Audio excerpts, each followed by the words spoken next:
आदाब नाज़रीन, आप देख रहे हैं आनंद चैनल में अनिस फातिमा। पेश है खबरनामा।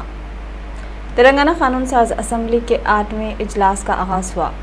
स्पीकर असम्बली पोचारम श्रीनिवास रेड्डी ने गुज़िश्ता इजलास से आज इस इजलास के दौरान मुख्तलिफ सियासी जमातों से ताल्लुक़ रखने वाले 9 अरकान असम्बली जिनकी मौत वाक़ई हो गई है उनकी खिदमात को ख़िराज अक़ीदत पेश किया गया और ताज़ियती क़रारदाद के बाद ऐवान में 2 मिनट की खामोशी मनाई गई। बादशाह स्पीकर पोचारम श्रीनिवास रेड्डी ने ऐवान की कार्रवाई पीर 27 सितंबर तक के लिए मुलतवी कर दी। ख़िराज अक़ीदत पेश किए जाने वाले अरकान असम्बली में 2 साबिक़ वज़रा अजमेरी चंदूलाल, एम सत्यानारायण और कंजना भूजी केथली साई रेड्डी, कंजना भिक्षम माचर्ला जगन्नाथम, राजయ్య गारी मुत्यम भिक्काराजू सीतయ్య, रम्या चेकूरी कासయ్య शामिल हैं। तेलंगाना कानून साज कौंसिल के 8वां सेशन का आज आगाज़ हुआ। उबूरी सदर नशीन वी भोपाल रेड्डी ने मरने वाले साबिक़ अरकान कौंसिल को ख़िराज अक़ीदत पेश किया और 2 मिनट की खामोशी के बाद ऐवान की कार्रवाई पीर 27 सितंबर तक के लिए मुलतवी कर दी। ख़िराज अक़ीदत पेश किए जाने वाले साबिक़ अरकान टी लक्ष्मा रेड्डी, हबीब अब्दुर्रहमान अल्तास और राजा गारी मुत्यम रेड्डी शामिल हैं।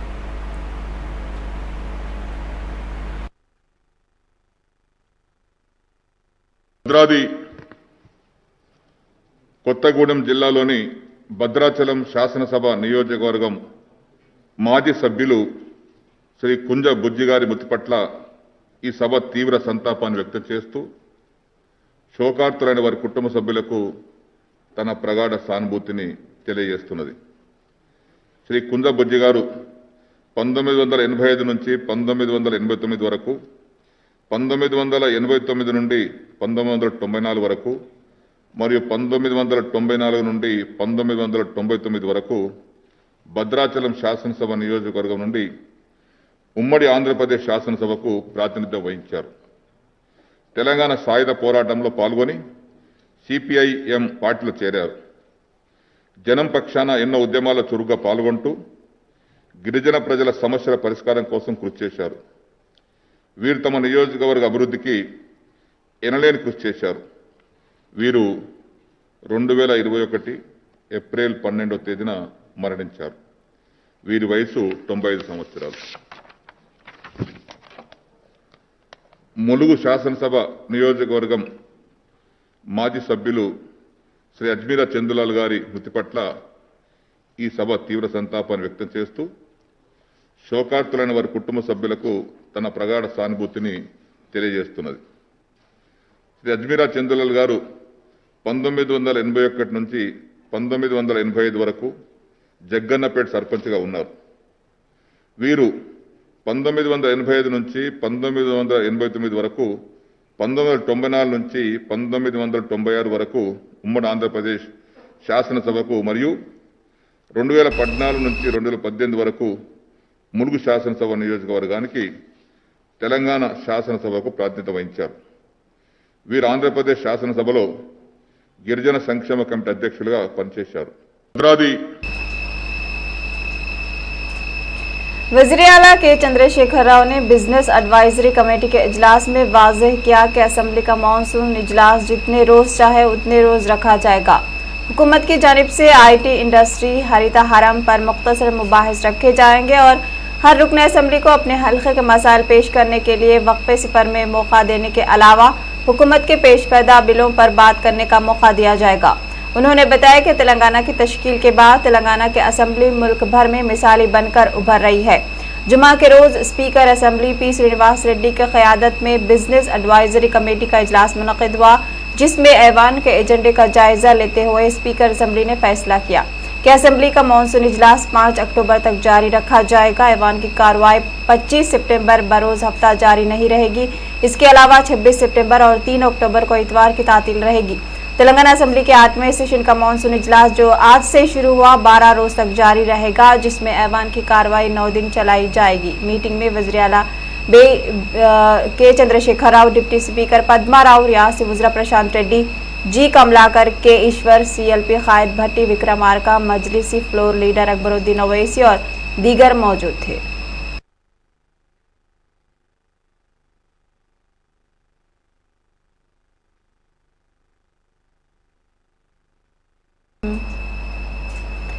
तेलंगाना कांग्रेस मुखनना पार्टी ने आज से शुरू होने वाले तेलंगाना कानून साज असेंबली में अपनी जमात की हिकमत अमली व खतियत दी है। सीएलपी कायद मल्लू भट्टी विक्रमार्का की क़यादत में आज सुबह कांग्रेस मुखनना पार्टी का इजलास मुनक़िद हुआ, जिसमें साबिक़ सदर तेलंगाना प्रदेश कांग्रेस कमेटी व रुकन पार्लियामेंट एन उत्तम कुमार रेड्डी ने भी शिरकत की। 1.5 घंटा तवील इजलास में असेंबली में तरजीही बुनियाद पर दरियाए कृष्णा के पानी की गैर कानूनी तौर पर पड़ोसी रियासत आंध्र प्रदेश की जानिब से हुसूल याबी और गैर कानूनी प्रोजेक्ट की तामीर हुकूमत तेलंगाना की जानिब से Krishna water river management authority और एपेक्स काउंसिल में मौसर हिकमत अमली को तैयार किए बगैर इजलासों से दूरी, किसानों की खुदकुशी, दलित बंधु स्कीम, आरटीसी और बरखी शरहों में मुबैना इजाफे और दीगर अवामी मसाइल पर सख्त मौक़िफ़ इख्तियार करते हुए हुकूमत को जवाबदेही के लिए मजबूर करने का फैसला किया गया। रुकन असेंबली टी जग्गा रेड्डी ने हुकूमत को किसी भी मसले पर जवाबदेही के लिए मजबूर करने के लिए ऐवान के अंदर एहतजाज करने का मशवरा दिया, जबकि रुकन असेंबली सी तका ने दलित तबका बिलखुसूस ख़वातीन के इस्मत रेजी के वाक़यात पर पुलिस मिशनरी की नाकामी पर सख्त रवैया इख्तियार करने का मशवरा दिया। స్పీకర్ గారు చెప్పాలి మరొకసారి. దాని కూడా మనం పదే పదే చెప్పాలి సార్. ప్రజాస్వామ్యం ఎట్లా కూలి చేస్తారు మీరు. కనీసం వీడియో మీడియా ఇస్తారా? ఎంటర్ కానియట్లేదు. గంత ఉద్యమం నడిచినప్పుడు కూడా చేసినప్పుడు ఎమ్మెల్యే గారు తెలంగాణ మాట్లాడాలి ఉద్యమంలో కదా. మన లోపల పెట్టారు. అరే ఈడ ఏం లేదు ఇప్పుడు పార్లమెంట్ లో ఉంటుంది అది. కేవలం 6 ఎమ్మెల్యేలు పార్లమెంట్లో yes. మీడియాను కట్ చేసి కాంప్లెక్స్ లో ఉంటుంది. ఈ కాంప్లెక్స్ లో ఉండమంటారు మొన్న పార్లమెంట్లో కాంప్లెక్స్ లో ఉంటుంది, బయట కూడా బయటనే విజయ్ చౌదరి గారు ఉంటుంది. బట్ కాంప్లెక్స్ లో లోపల జరిగే డిబేట్ గాంధీ బొమ్మ కాడ.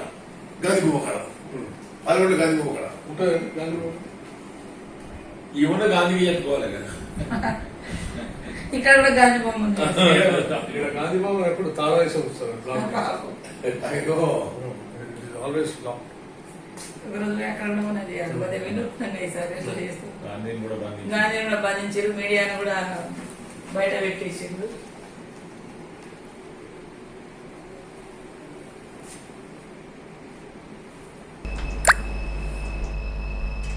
रियासती हुकूमत की जानिब से कायम की गई काबीना की सब कमेटी ने जुमा के रोज़ रियासत भर के पोडू किसानों को दरपेश मसाइल पर एक बार फिर इजलास मुनक़्क़िद करते हुए तबादले ख्याल किया। वाज़ेह है कि काबीना सब कमेटी का इजलास इस माह के 18 तारीख को मुनक़्क़िद हुआ था। वज़ीर सत्यवती राठौड़ बतौर चेयरमैन की सरबराही में रियासती वज़रा पुव्वड़ा अजय कुमार, इंदिरा करण रेड्डी और मुतालिका अहदेदारों ने जुमा को BR के भवन में मुनक़्क़िद हुए सब कमेटी इजलास में शिरकत की। इस मौके पर कमेटी ने रियासत भर के पोडू अराजियात के मसाइल से मुताल्लिक़ वाक़फ़ियत और एक्सवी की तजावीज़ पर तबादले ख्याल किया।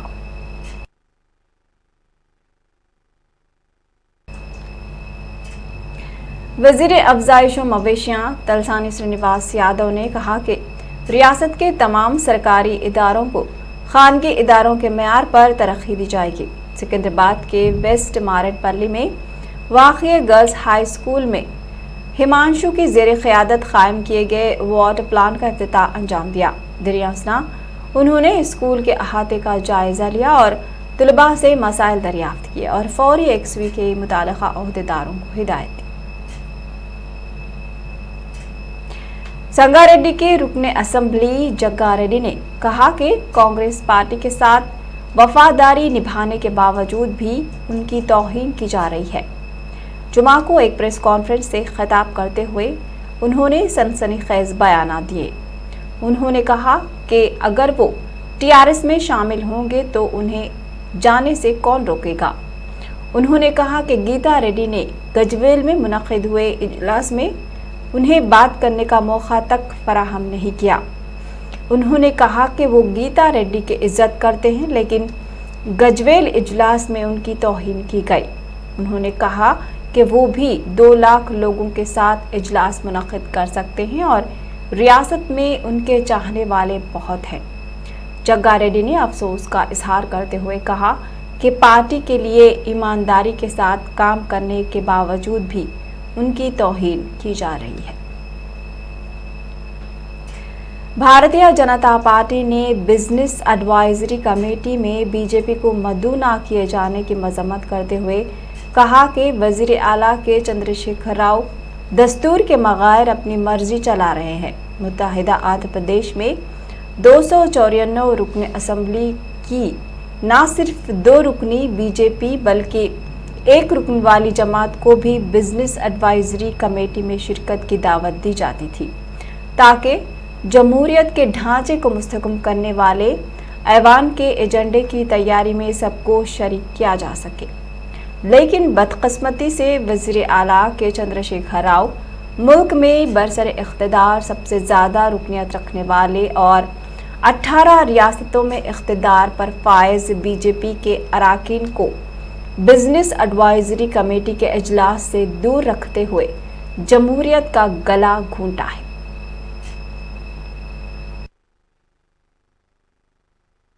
आज से जो बजट का जो असेंबली सेशन शुरू हो गई, वो सेशन में पहले दिन बिजनेस एडवाइजरी कमेटी का जो मीटिंग चल रहा, वो मीटिंग में भारतीय जनता पार्टी की ना बुला के कॉन्स्टिट्यूशन का रूल्स और ट्रेडिशंस को टीआरएस पार्टी ने ब्रेक किया। हमेशा सीएम साहब एक बात बोलता, कितने घंटे चलाओ बोले तो उतना घंटा चलाते, कितने घंटे बात करने का है तो उतने घंटे बात करो बोलने का सीएम साहब बिजनेस एडवाइजरी कमेटी में एक नेशनल पार्टी 18 स्टेटों में रूलिंग कर रहे सो पार्टी, इंडियन पॉलिटिक्स में सबसे ज़्यादा मेंबरशिप है सो पॉलिटिकल पार्टी, 2 जने यहाँ एमएलए है सो पॉलिटिकल पार्टी को हमारा को बीएससी में ना बुला के ना इंसाफी कर रहे हैं। नो, इसके पहले जब 294 एमएलए था यूनाइटेड आंध्र प्रदेश स्टेट में, इवन देन ऑल्सो जब भी भाजपा का 2 एमएलए है तो जब ऐसे स्पीकर साहब बीएससी में बुलाता था, उसके लिए विद्यासागर राव जी जैसा बड़े लीडर, अभी सेंट्रल मिनिस्टर है सो किशन रेड्डी जी भी, these are all living examples. अब तुम क्यों नहीं बुला रहे? Why you want to break the traditions? CM साहब हमेशा ये बात बोलते हैं, मैं 70,000 से लेकर 80,000 बुक्स पढ़ा, मेरे जितना तेलंगाना के ऊपर कॉन्स्टिट्यूशन के ऊपर जो आदमी को ये है वो आदमी कोई भी नहीं है ये स्टेट में बोले। सो सीएम साहब को मैं ये पूछना चाह रहा हूँ, Shedar and cowl is the book which rules the state, which rules the country, which gives us the traditions and practices of the houses. In that, if there is anything written that if there are only 2 members, they should not be called to the BSc, then we will agree it. But the tradition is that always, even if a single member is there in the legislature, he will be called for the BSc. But unfortunately, the CM of the state is going unilaterally, taking the decisions one side without taking consideration into the opposition parties and whatever the opposition. साबिक वजीर और एपीटीडीपी कायद जेसी दिवाकर रेड्डी ने तनकीद करते हुए कहा कि जाना रेड्डी के शिकस्त से हर कोई वाकिफ था। उन्होंने कहा कि नागार्जुना सागर के ज़िमनी इंतखाब में जाना रेड्डी की शिकस्त यकीनी थी। जेसी दिवाकर रेड्डी ने जुमा के रोज़ तेलंगाना कानून साज असम्बली के इजलासों के मौके पर असम्बली पहुंचकर सीएलपी में अपने सियासी दोस्तों से मुलाकात की। इस मौके पर उन्होंने कहा कि फ़िलहाल सियासी सूरत हाल ठीक नहीं है। उन्होंने कहा कि रियासत तेलंगाना में एपी से बेहतर सियासत है। उन्होंने वाज़ेह किया कि वो जल्द आंध्र प्रदेश छोड़कर तेलंगाना आ जाएंगे। उन्होंने कहा कि उन्होंने रियासत तेलंगाना को छोड़कर बहुत नुकसान उठाया है। उन्होंने कहा कि उन्हें हुजूराबाद ज़िमनी इंतखाब के बारे में मालूमात नहीं है। देरियासना दिवाकर रेड्डी ने असम्बली के अहाते में सीएम केसीआर से भी मुलाकात की। बीजेपी कायद ईटला राजेंद्र ने कहा कि केसीआर हुजूराबाद की आवाम को नहीं खरीद सकते। उन्होंने इल्ज़ाम लगाया कि हुजूराबाद में आवाम को राग़िब करने के लिए शराब तकसीम की जा रही है। ई राजेंद्र ने ज़िले करीमनगर के पोती रेड्डी पाड़ू का दौरा किया। इस मौके पर मुकामी आवाम की जानिब से उनका ज़बरदस्त खैर मकदम किया गया। इस मौके पर खिताब करते हुए ईटला राजेंद्र ने कहा कि उन्होंने वज़ीर आला के ओहदे के लिए कभी भी मुकाबला नहीं किया। उन्होंने तनकीद करते हुए कहा कि हुजूराबाद ज़िमनी इंतखाब में कामयाबी हासिल करने के लिए टीआरएस घटिया सियासत पर आमादा हो गई है।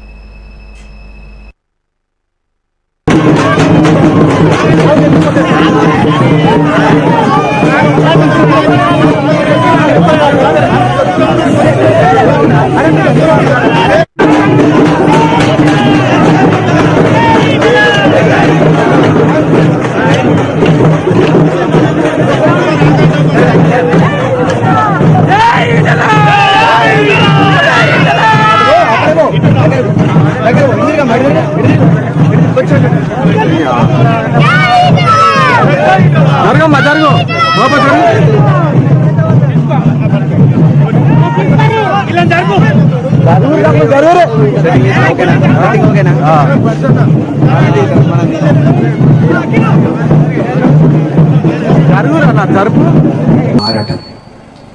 నా పోరాటం నాది మాత్రమే కాదు. నా ఆరాటం నా పోరాటం 3.4 కోట్ల మంది తెలంగాణ ప్రజల ఆత్మగౌరవ పోరాటం. ఈ ఆరాటం ఈ పోరాటం కులాంది కాదు, మతాన్ని కాదు, పార్టీని కాదు, జెండాది కాదు. ఇది మన బతుకు సమస్యది, బతుకు సమస్యది. ఇవాళ ఇచ్చే ఆ పావన వంటి చక్కెర కాదు, ఒక కత్తి ఉందని ఆ కత్తితో రాయందర్ను పొడవాలని, రాయందర్ను ఉడగొట్టాలని చెప్పి కుట్ర చేస్తున్నాడు ముఖ్యమంత్రి కేసీఆర్. నువ్వు డబ్బు నమ్ముకున్నాడివి, నువ్వు కుట్రలు నమ్ముకున్నాడివి, నేను ధర్మం నమ్ముకున్నాను, మా ప్రజలు నమ్ముకున్నాను. మోకాళ్ళతో నడిచొచ్చినా, మో చేతుల మీద అంబాడినా నా హుజరాబాద్ ప్రజల్ని నువ్వు కొనలేవు, కొనలేవు, కొనలేవు. తెలంగాణ ప్రజలు గొర్రెలు కాదని, తెలంగాణ ప్రజలు ఆఖరినైనా భరిస్తారని, తెలంగాణ ప్రజలు ఆత్మగౌరవ పాటు ఎగిరేస్తారని చెప్పే ఎన్నిక ఈ హుజరాబాద్ ఎన్నిక. గుర్తుపెట్టుకోండి. ఇవాళ 20,000 రూపాయలు ఇస్తారట ఓటుకు, 20,000 రూపాయలు, 50,000 ఇస్తారట. దళితులకు ఎట్లయితే 10 లక్షలు ఇచ్చిందో ఒక్కొక్క బీసీ కుటుంబానికి కూడా, ఒక్కొక్క మైనార్టీ కుటుంబానికి కూడా 1,00,000 రూపాయలు ఎట్లా ఇవ్వాలని చెప్పి మీ అకౌంట్ లో తీసుకుపోతున్నట. తీసుకోండి. ఈ ఎన్నికలు కేసీఆర్ అక్రమ సంపాదనకి, కేసీఆర్ అహంకారానికి, కేసీఆర్ అణచివేతకు, కేసీఆర్ దొరతనానికి తెలంగాణ. सैबराबाद के सीपी स्टेफिन रविंद्रा ने जुमेरात के रोज सड़क हादसात में हलाक होने वाले पुलिस एहलकारों के खानदानों को माली इमदाद के चेक हवाले किए। पुलिस अफसरान की एसोसिएशन के ज़ेर एहतमाम सीपी चैम्बर के दफ्तर में मुनक़िद हुई तकरीब में महलूकीन के लवाहिकीन को चेक दिए गए। बाजरे के मैलारदेवपल्ली पुलिस स्टेशन में खदमात अंजाम देने वाले कांस्टेबल तुलसीराम एक अगवा के मामले में मध्य प्रदेश जाते हुए सड़क हादसे में हलाक हो गया था। Cyberabad armed reserve headquarters MT मुसल्ला assistant sub inspector MA Saeed Covid से इंतकाल कर गए थे। कांस्टेबल तुलसीराम की अहलिया मोनिका को 5 लाख रुपए का चेक और armed assistant sub inspector MA Sayeed की अहलिया खादर बानो को 3,93,991 रुपये का चेक दिया गया। इस मौके पर सीपी ने मुतालिका हुकाम को बाकी के रकम की अदायगी के लिए इक़दाम की हिदायत दी है। शहर के मज़ाफ़ात में वाक़े हयात नगर में पेश आए एक वाक़े में शौहर ने अपनी ही बीवी की नाश को चादर में लपेटकर हयात नगर के एक तालाब में फेंकने की कोशिश की थी। ताहम मुकामी अवाम ने उसे पकड़कर पुलिस को इत्तला दी, जिस पर पुलिस जाए उखू पर पहुंची, नाश को अस्पताल मुंतकिल कर दिया है और मुतवफ़्फ़ी के शौहर श्रीनू के साथ एक और शख्स को गिरफ्तार कर लिया है। मुलजिम श्रीनू ने बताया कि उसकी बीवी की बीमारी की वजह से मौत हो गई थी और उसकी आखिरी रसूमात के लिए उसके पास पैसे न होने की वजह से उसकी नाश को दफनाने के लिए तालाब पर ले गया था। पुलिस ने सिलसिले में एक मुकदमा दर्ज कर लिया है और तहकीकात कर रही है। पड़ोसी रियासत आंध्र प्रदेश के ज़िले नेल्लूर में शौहर के रूबरू बीवी की खुदकुशी करने का वाक़या पेश आकर सिर्फ एक ही रोज़ गुजरा था कि इसी नौवियत का एक और वाक़या शहर हैदराबाद के इलाके राजेंद्र नगर पुलिस स्टेशन हुदूद में वाक़े एमएम पहाड़ी में पेश आया है। तफसीलात के मुताबिक एक शादीशुदा शबाना बेगम नामी खातून ने शराब के आदि शौहर की हरासानी से तंग आकर कीड़े मार दवा पीकर खुदकुशी कर ली। ये वाक़या देर से मंजर आम पर आया है। शबाना ने अपने शौहर साजिद की आंखों के सामने जहरीली दवा पीकर खुदकुशी कर ली। ताहम बीवी को बचाने के बजाय उसको तड़पता हुआ छोड़ दिया और उसे अस्पताल ले जाने में ताखिर कर दी। बदकिस्मती से शबाना की मौत वाक़ हो गई। शबाना की मौत से उसके 5 बच्चे यतीम हो गए हैं। इत्तला के बाद पुलिस ने इस सिलसिले में एक मुकदमा दर्ज कर लिया है और तहकीकात कर रही है।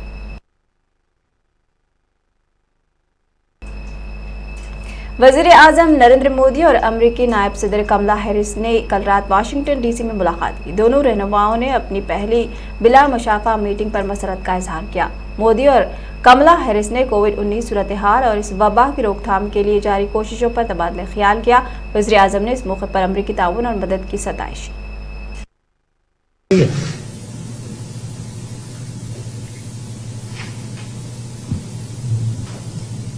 Excellency, between India and the US, the very vibrant and strong खबरनामे में फिलहाल इतना ही। मजीद खबरों के लिए देखते रहिए ANN चैनल। अल्लाह हाफ़िज़।